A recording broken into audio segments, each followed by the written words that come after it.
The Grow What You Eat What You Grow mantra has been gaining momentum within the Department of Correctional Services DCS. At both juvenile and adult correctional facilities, there have been increased production of agricultural produce and the rearing of chickens and other farm animals.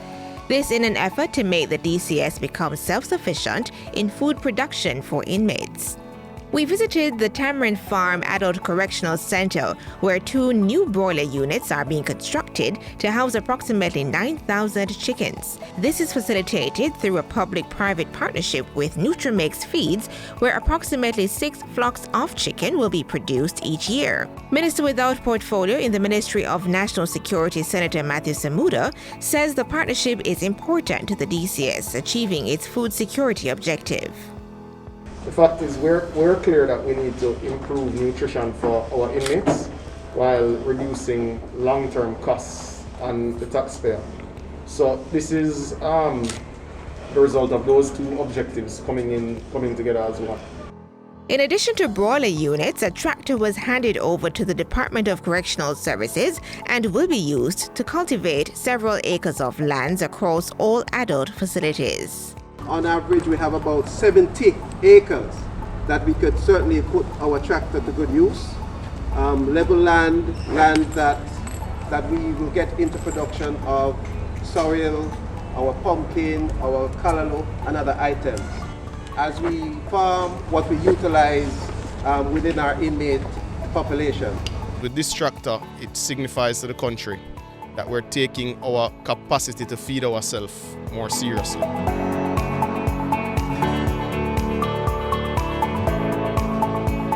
The tractor was purchased at a cost of 11 million Jamaican dollars. Technical support on the proper use and maintenance of the vehicle will be provided by Kingston Industrial Agencies Limited to correctional officers and inmates. We have a lot of confidence that this will be an excellent unit for the prisons to use in cultivation. It is a general cultivation tractor and can use plows, harrows, and all sorts of different implements to effect the quality growing and efficient growing of produce of all kinds. This will create efficiencies, this will add security, and this will drive down costs for provision of food for our inmates. According to Minister Samuda, the construction of the broiler units and the tractor to assist with cultivation are also part of the skills training rehabilitation process. At the end of the day, we don't want to turn people out in the same state or worse than they would have entered our facilities. So this will serve to train persons as to the appropriate measures for raising chickens. It will teach them how to properly move it from farming to a business, because they'll learn how to well, not dispose of them, I guess, kill them and properly clean them, etc. for consumption.